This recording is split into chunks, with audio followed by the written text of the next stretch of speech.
గౌరవాన్ని ఇవ్వవు. సార్ 3 రోజులు జగన్మోహన్ రెడ్డి గారు ఢిల్లీ పర్యటన, నిన్న గవర్నర్ ప్రసంగాన్ని కూడా వీళ్ళు అడ్డుకునే ప్రయత్నం చేశారు, అక్కడి నుంచి బాయ్కట్ చేశారు, బీఏసీ మీటింగ్ కూడా వెళ్ళలేదు. సో ఇంకా అసెంబ్లీ సెషన్స్కి వెళ్ళినట్టే అనుకోవచ్చా ఈ పరిణామం చూస్తే? ఎప్పుడైనా బడ్జెట్ సమావేశాలు జరుగుతున్న సమయంలోనే ఢిల్లీ ప్రోగ్రాం పెట్టుకున్నాడే మీనింగ్ అంతే కదా. అవును సార్. ఇప్పుడు గవర్నర్ ప్రసంగము తర్వాత బడ్జెట్ సమావేశాలు. యాక్చువల్గా జగన్మోహన్ రెడ్డి ట్రెండ్ అప్పుడే అర్థమైంది.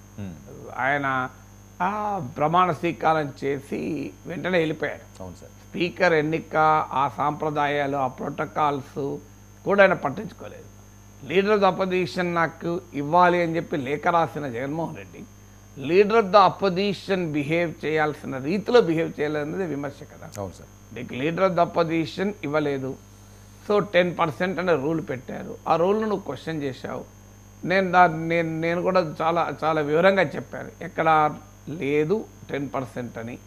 Section 12B of salaries and allowances యాక్ట్లో లేదు, మరి ఇంకెక్కడ కూడా లేదు. సో ఈ 10% పేరిట ప్రతిపక్ష నేత హోదా ఇవ్వకపోవడం కరెక్ట్ కాదు అని నాలాంటి వాళ్ళు కూడా మాట్లాడారు. కానీ హోదా ఉందా లేదా అన్న తర్వాత హోదాతో అదనంగా వచ్చేది ఏంటి, కొన్ని ప్రోటోకాల్స్ అంతే కదా. అల్టిమేట్గా అసెంబ్లీలో ప్రజా సమస్యలు లేవనెత్తినప్పుడు అవకాశం ఇస్తారా లేదా అన్నదే కీలకం. నువ్వు ప్రతిపక్ష నేత అని హోదా ఇచ్చి గౌరవం ఇవ్వకపోతే ఏమొస్తుంది? ప్రతిపక్ష నేతను హోదా ఇస్తారు, గౌరవం ఇయ్యరు, అప్పుడేమొస్తుంది? అవకాశం ఇయ్యరు.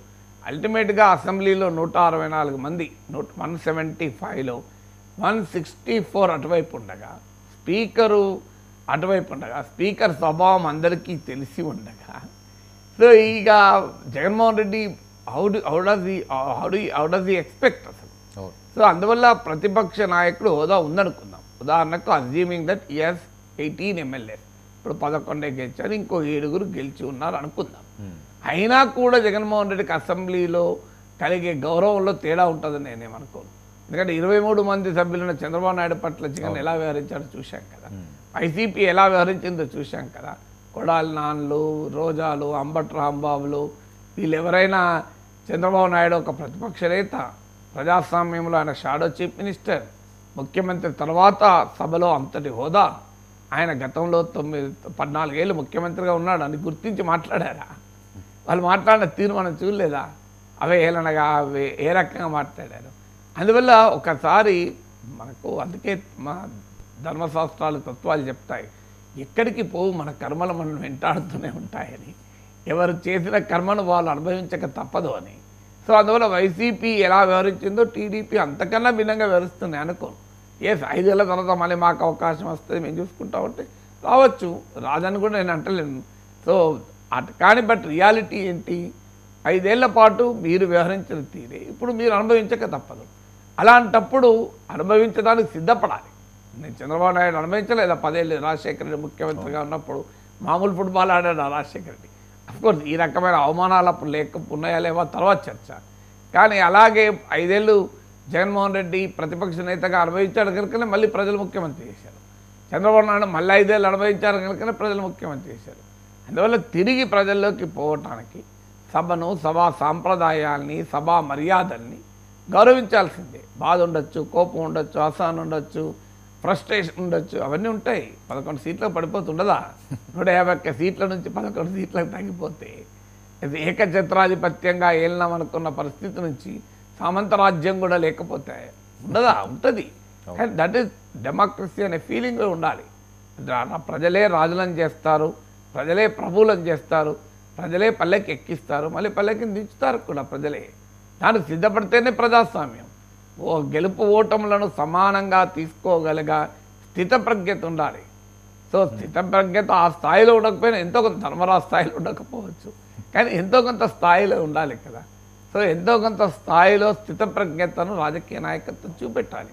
సో ఎంత గొప్ప నాయకుడైనా ప్రజలే తలుచుకుంటే ఎక్కడుంటారో మనకు తెలుసు కదా. సో అందువల్ల ఆ రైట్ స్పిరిట్ను జగన్మోహన్ రెడ్డి ప్రదర్శించలేదు, అధికారంలో ఉన్నవారు ఎలాగో ప్రదర్శించరు. అందుకే ఈ పరిణామాలు అనివార్యంగా జరుగుతాయి.